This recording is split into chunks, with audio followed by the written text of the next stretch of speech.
Hello friends, എല്ലാവർക്കും നമസ്കാരം. നിങ്ങളേവരും കാത്തിരിക്കുന്ന ഗൗതമിന്റെയും നന്ദയുടെയും ഇന്നത്തെ വിശേഷത്തിലേക്ക് എല്ലാ കൂട്ടുകാർക്കും സ്വാഗതം. എല്ലാവർക്കും നല്ലൊരു ദിവസം ആശംസിച്ചുകൊണ്ട് തന്നെ നമുക്ക് ഇന്നത്തെ സൂപ്പർ ഹിറ്റ് വിശേഷത്തിലേക്ക് കിടക്കാം അല്ലേ. അങ്ങനെ അർജുൻ എത്തിയിരിക്കുകയാണ്. അർജുൻ വന്നതും എല്ലാവരും ആകെപ്പാടെ ഞെട്ടി. അതിലുപരി ഏറ്റവും കൂടുതൽ ഞെട്ടിയിരിക്കുന്നതും കിടുകിട വിറച്ചിരിക്കുന്നതും നമ്മുടെ പിങ്കി തന്നെയാണ്. പിങ്കിക്ക് ഒന്നും പറയാൻ പറ്റുന്നില്ല. പിങ്കിക്ക് എന്ത് ചെയ്യണമെന്നറിയത്തില്ലാത്തൊരവസ്ഥയിൽ പിങ്കി മാറി നിൽക്കുന്നു. ഏതായാലും നമ്മുടെ അരുന്ധതി പറഞ്ഞു, എൻ്റെ പിങ്കി മോളുടെ കാത്തിരിപ്പിന് ഒരു വിരാമം കുറിച്ചല്ലോ എന്ന്.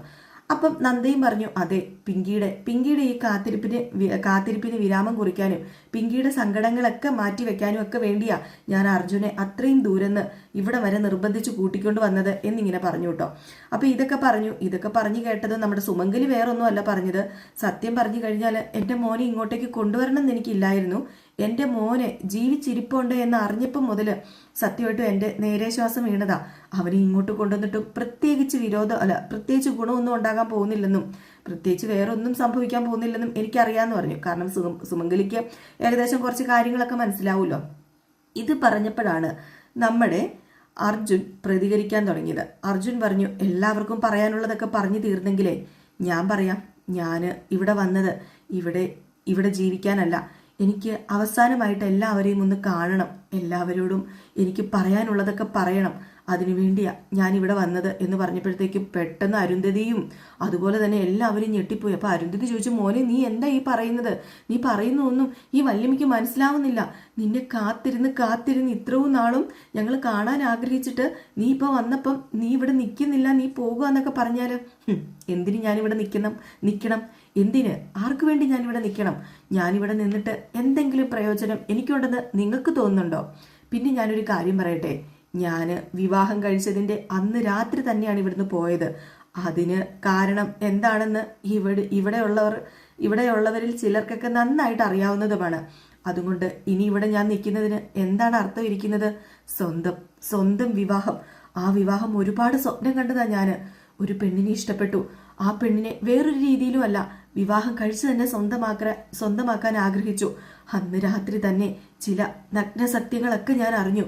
ആ വിവാഹം കഴിച്ച പെണ്ണിന് വേറൊരു ബന്ധമുണ്ടായിരുന്നുവെന്നും അവക്കൊരിക്കലും ആ ബന്ധം ഉപേക്ഷിച്ച് എന്നെ സ്നേഹിക്കാൻ കഴിയില്ല എന്നും. എന്നിട്ട് ഞാനിവിടെ നിൽക്കണോ? ഞാൻ എല്ലാവരുടെയും മുമ്പിൽ വിഡ്ഢിവേഷം കെട്ടി വീണ്ടും ആ ഒരു വിഡ്ഢിവേഷം തുടരണോ? ഇല്ല, ഒരിക്കലും എനിക്കതിന് പറ്റില്ല.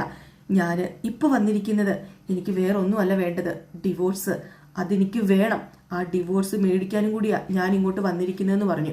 സത്യം പറഞ്ഞ് ഗൗതം ഇതെല്ലാം കേട്ട് മാറി നിൽപ്പുണ്ട്. ഗൗതമിനൊന്നും പറയാൻ പറ്റില്ല.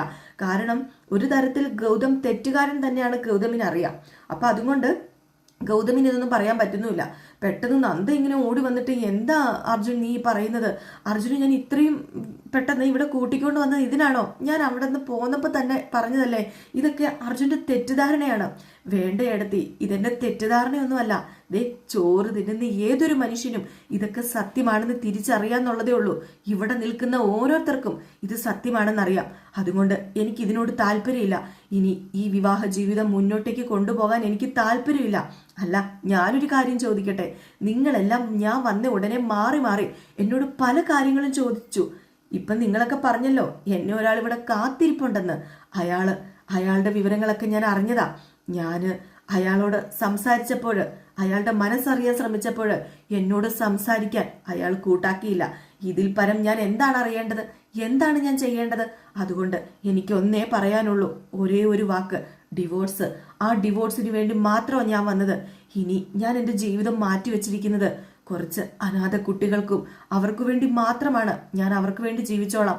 അവർക്ക് വേണ്ടി ജീവിക്കുമ്പോഴേ സത്യത്തില് അതിനെന്തെങ്കിലും അർത്ഥമുണ്ട്. അല്ലാതെ ഞാൻ ഇവിടെ നിന്നതുകൊണ്ട് ഇതിനൊന്നും ഒരർത്ഥം ഉണ്ടാകാൻ പോകുന്നില്ല.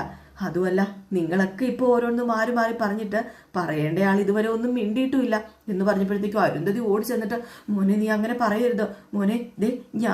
ഞാൻ പിങ്കിയോട് പറഞ്ഞ് മനസ്സിലാക്കാം. പിങ്കിക്ക് നിന്നെ ഒരുപാട് ഇഷ്ടമാണ്. നിനക്ക് വേണ്ടിയല്ലേ പിങ്കി ഇത്രയും നാളും ഈ വീട്ടിൽ കാത്തിരുന്നത്. നീ വരുന്ന ഈ ഒരു നിമിഷത്തിന് വേണ്ടിയല്ലേ പിങ്കി ഇത്രയും നാളും കാത്തിരുന്നത്. മോനത് അറിയാഞ്ഞിട്ടാ. ഞാൻ പറയുന്നത് മോനൊന്ന് കേക്ക്. മോൻ ഒരിക്കലും ഇവിടുന്ന് പോകരുത്. പിങ്കി മോളെ, ഞാൻ പറയുന്നത് കേക്ക് പിങ്കി. അർജുൻ പറയുന്നത് കേട്ടോ. അവൻ പറയുന്നതിനൊരു ആൻസർ കൊടുക്ക് എന്ന് പറഞ്ഞപ്പോ പിങ്കി അവിടെ നോടി നേരെ റൂമിനകത്തേക്ക് കയറി. എന്ത് ചെയ്യാനാണ്? ഏതായാലും പിങ്കി റൂമിനകത്തേക്ക് പോയത് കണ്ടപ്പോഴത്തേക്കും എല്ലാവരും ഞെട്ടിപ്പോയി കേട്ടോ. കാരണം പിങ്കിക്ക് അർജുൻ പറഞ്ഞ ആ വാക്കുകൾ സത്യം പറഞ്ഞ ഇഷ്ടപ്പെട്ടു. Divorce കിട്ടിക്കഴിഞ്ഞിട്ടുണ്ടെങ്കിൽ simple കേസാണല്ലോ. ഗൗതമിന്റെ പുറകെ പിന്നെ നടക്കാൻ അത് ഈ കല്യാണം എന്നൊരു ബന്ധം യാതൊരു തരത്തിലും ഇതാവില്ല, എന്താ പറയുക, ശല്യാവില്ല. അപ്പൊ അതുകൊണ്ട് തന്നെ നമ്മുടെ പിങ്കിയും അത് ആഗ്രഹിക്കുന്നുണ്ട്. അപ്പൊ പിങ്കി നേരെ റൂമിലേക്ക് ചെന്നപ്പോഴത്തേക്കും പിങ്കിയുടെ പുറകെ അരുന്ധതി, ലക്ഷ്മി, മോഹിനിയും പവിത്രയൊക്കെ ചെന്നു കേട്ടോ. എന്നിട്ട് പറഞ്ഞു, മോളെ നീ എന്താ മോളെ ഈ കാണിക്കുന്നത്? അർജുൻ ഇത്രയും ദൂരത്ത് നിന്ന് വന്നിട്ട് നീ ഇത് ഇങ്ങനെയൊക്കെ പറയുന്നത്? നിന്റെ മനസ്സിൽ എന്താ മോളെ? അവന് ഡിവോഴ്സിന്റെ കാര്യം പറഞ്ഞപ്പോൾ അത് പറ്റില്ലെന്ന് മോൾക്ക് പറയത്തില്ലായിരുന്നോ? മോൾ എന്താ ഇങ്ങനെയൊക്കെ തുടങ്ങുന്നത്? മോളെ, ജീവിതം എന്നത് അത് ഇങ്ങനെയൊക്കെ തന്നെയാ. അത് പരസ്പരം അഡ്ജസ്റ്റ്മെന്റ് ചെയ്ത് ചിലപ്പം ജീവിക്കേണ്ടിയൊക്കെ വരും. ഈ ജീവിതം പെട്ടെന്ന് നിലത്ത് വീണ് പൊട്ടിപ്പോകാതിരിക്കാൻ വേണ്ടി നമ്മൾ സ്ത്രീകളാ സൂക്ഷിക്കേണ്ടത്. അതുകൊണ്ട് മോളിതേ അർജുനോട് ചെന്ന് മിണ്ടിക്കെ. അർജുനോട് പറഞ്ഞ് ഡിവോഴ്സ് വേണ്ട എന്ന്. നിങ്ങൾ സുഖമായിട്ട് ജീവിക്കുന്നതും നിങ്ങൾ സന്തോഷമായിട്ട് ജീവിക്കുന്നതും കാണാനല്ലേ ഇവിടെ എല്ലാവരും ആഗ്രഹിക്കുന്നത് എന്ന് ചോദിച്ചു. ഈ ചോദ്യത്തിന് നമ്മുടെ പിങ്കി വല്ലാത്ത പൊട്ടിത്തെറിച്ചുകൊണ്ടാണ് ആൻസർ പറയുന്നത്. പിങ്കി പറയുന്നു, എല്ലാവർക്കും ഇപ്പം അർജുൻ ഇത്രയും നാള് അർജുൻ ഇല്ലാതെ ഈ വീട്ടില് ഞാൻ ജീവിച്ചു. എന്നിട്ട് ആ ഒരു തരി സ്നേഹം നിങ്ങൾക്കൊണ്ടോ? ഇല്ല. കാരണം നിങ്ങളെല്ലാവരും ഇപ്പം അർജുനെ കുറിച്ചാണ് പറയുന്നത്. ഈ പിങ്കിയുടെ മനസ്സിൽ എന്താണ്? ഈ പിങ്കി ആരാണ്? പിങ്കി തെറ്റുകാരിയാണോ? പിങ്കി എന്തുകൊണ്ടാണ് തെറ്റ് ചെയ്തത് എന്നൊക്കെ ആരെങ്കിലും ചോദിച്ചോ? ഇല്ലല്ലോ. എല്ലാവർക്കും അർജുന വേണം. അർജുൻ ഈ വീട്ടിൽ നിൽക്കണം. അതിനുവേണ്ടി എല്ലാ ത്യാഗവും ഞാൻ സഹിക്കണം. ഞാനപ്പോ ഈ വീട്ടിൽ ആരാ? ഇത്രയും നാള് ഞാൻ ഈ വീട്ടിൽ നിന്നതിന് എന്താണ് അർത്ഥം ഇരിക്കുന്നത്? അതിനെന്തെങ്കിലും ഒരർത്ഥം ഉണ്ടോ? ഇല്ലല്ലോ. എനിക്ക് മനസ്സിലായി, എനിക്ക് മനസ്സിലായി എന്ന് പറഞ്ഞപ്പോൾ ലക്ഷ്മി വന്നിട്ട് പറഞ്ഞു, മോളെ നീ ഇങ്ങനെയൊന്നും പറയരുത്. ഇവിടെ ഉള്ളവരെല്ലാവരും നിന്നെ ഏറെ സ്നേഹിക്കുന്നുണ്ട്. നിങ്ങൾ ഒരുമിച്ച് ജീവിക്കുന്നത് കാണാൻ ആഗ്രഹിക്കുന്നുണ്ട്. അതുകൊണ്ടല്ലേ? അതുമല്ല, അവൻ ഇത്ര വർഷത്തിന് ശേഷം വന്നപ്പോൾ ഞങ്ങൾക്കൊക്കെ അത് വല്ലാത്തൊരു സന്തോഷം തന്നെയാണ്. അതും മോക്കറിയാലോ. മോൾ എന്തിനാ ഇങ്ങനെ മസിൽ പിടിച്ചിരിക്കുന്നത്? മോളും അതുപോലെ അർജുനും വിവാഹമൊക്കെ കഴിച്ച് നല്ല സുഖമായിട്ട് ഈ കുടുംബത്തിൽ ജീവിക്കുന്നത് അതെത്ര മനോഹരമായ ഒരു നിമിഷമാണെന്ന് മോളൊന്ന് ആലോചിച്ച് നോക്കിയേ. എൻ്റെ ഗൗതമും അതുപോലെ നന്ദയും മോളും അർജുനും എല്ലാവരും അടങ്ങുന്ന വളരെ മനോഹരമായിട്ട് നല്ല സന്തോഷത്തോടു കൂടി, സന്തോഷവും അതുപോലെ സങ്കടവും എല്ലാം നമ്മൾ പരസ്പരം അങ്ങോട്ടും ഇങ്ങോട്ടും പങ്കുവെച്ച് ജീവിക്കുന്ന കാര്യം മോളൊന്ന് ഓർത്തു നോക്ക്. അതിനുവേണ്ടിയല്ലേ ഇത്രയും നാള് ഞങ്ങളൊക്കെ കാത്തിരുന്നത്. മോൾ ഒരിക്കലും അർജുനെ കരയിക്കരുത്. മോളുടെ അവസ്ഥ ഞങ്ങൾക്കറിയാം. പക്ഷെ ഞങ്ങൾ പറയുന്നത് കേൾക്കണം. മതി, നിർത്ത്. എനിക്ക് മനസ്സിലായി. ലക്ഷ്മിയമ്മായി പറയുന്ന കാര്യങ്ങളൊക്കെ എനിക്ക് മനസ്സിലായി. ലക്ഷ്മിയമ്മയ്ക്ക് ഇപ്പോൾ ഒരേ ഒരു ലക്ഷ്യമേ ഉള്ളൂ. നന്ദയുടെയും ഗൗതമിന്റെയും ജീവിതം സേഫ് ആക്കണം. അതിനുവേണ്ടി എനിക്കിഷ്ടമില്ലാത്ത ഒരു ജീവിതത്തിലേക്ക് ഞാൻ പോകണം. ഞാനും അർജുനും ഒന്നിക്കണം. അതെന്തിനാണെന്ന് എനിക്കറിയാം. എന്നോടുള്ള സ്നേഹമോ അർജുനോടുള്ള സ്നേഹമൊന്നുമല്ല. നിങ്ങൾക്ക് സ്വന്തം മകനോടും മരുമകളോടും ഉള്ള സ്വാർത്ഥത, അതൊറ്റ ഒരെണ്ണ കാരണം മാത്രമല്ലേ നിങ്ങളിപ്പോൾ ഇങ്ങനെയൊക്കെ സംസാരിക്കുന്നത്. അല്ലാതെ നിങ്ങൾക്ക് ഈ കുടുംബത്തിനോടോ എന്നോടോ അർജുനോടോ സ്നേഹമൊന്നും വാരിക്കോരി ഒഴുകിയിട്ടല്ലല്ലോ എന്ന് പറഞ്ഞു. ഇത് കേട്ട് കഴിഞ്ഞപ്പോഴത്തേക്ക് ലക്ഷ്മി, മോളെ നീ എന്താ പറയുന്നത്? ഞാൻ ഒരിക്കലും അങ്ങനെയൊന്നും മനസ്സിൽ പോലും വിചാരിച്ചിട്ടില്ല. നിങ്ങൾ മനസ്സിൽ വിചാരിക്കില്ല. എനിക്ക് നന്നായിട്ട് അറിയാം. ഇവിടെ ഓരോരുത്തരെയും ഞാൻ അളന്നും എണ്ണിയും ഒക്കെ തന്നെ തിട്ടപ്പെടുത്തിയിട്ടുണ്ട്. അതുകൊണ്ട് അവരവരുടെ ജീവിതം സേഫ് ആക്കാനും നിങ്ങളുടെ നാണക്കേട് അത് നോക്കിവാ നിങ്ങളിപ്പോ എന്നെ ഇവിടെ നിർത്താൻ ശ്രമിക്കുന്നത്. നിങ്ങളുടെ നാണക്കേടിന് വേണ്ടി എന്റെ ജീവിതം ഞാൻ ഇവിടെ ബലി കഴിക്കണം എന്നാണോ നിങ്ങൾ ഈ പറയുന്നത്? അല്ല, അർജുൻ ഇത്രയും നേരം അവിടെ വാതോരാതെ സംസാരിച്ചല്ലോ. എന്നിട്ട് എന്നോട് എന്തെങ്കിലും ഒരു വാക്ക്? അല്ല, ഇതിന്റെ എതിർഭാഗത്ത് നിൽക്കുന്ന ഒരാളുണ്ടല്ലോ. അങ്ങനെ ഒരാളില്ലാതെ ഒന്നുമില്ലല്ലോ. അങ്ങനെ ഒരാൾ ഈ വീട്ടിൽ തന്നെയുണ്ട്. എന്നിട്ടും തെറ്റു മുഴുവൻ എന്റെ ചുമലിൽ കെട്ടിവെക്കാൻ ശ്രമിച്ചു. ഇതിൽ നിന്നൊക്കെ ഞാൻ എന്താണ് മനസ്സിലാക്കേണ്ടത്? നിങ്ങൾ എന്താ പറയുന്നത്? പിങ്കിയോട് സ്നേഹം കവിഞ്ഞു അങ്ങോട്ട് ഒഴുകുന്ന അർജുൻ, ആ അർജുന് എന്നോടൊരു വാക്ക് ചോദിക്കായിരുന്നു. ചോദിച്ചില്ല. എല്ലാവരും എന്നെ വിചാരണ ചെയ്തു. അതിന്റെ കൂടെ ഇപ്പം അർജുനും എന്നെ വിചാരണ ചെയ്യുന്നു. ഇതിൽ നിന്ന് ഞാൻ എന്താ മനസ്സിലാക്കേണ്ടത്? ഈ പിങ്കിയുടെ ജീവിതം അങ്ങനെ ആരുടെയും മുമ്പിൽ അഡ്ജസ്റ്റ് ചെയ്തും ബലി കൊടുത്തും ജീവിക്കേണ്ട ഒരു കാര്യവും ഈ പിങ്കിക്കില്ല.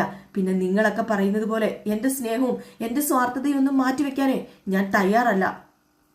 അപ്പോഴേക്ക് ലക്ഷ്മി പറഞ്ഞു, മോളെ നീ ഇങ്ങനെയൊന്നും പറയരുത്.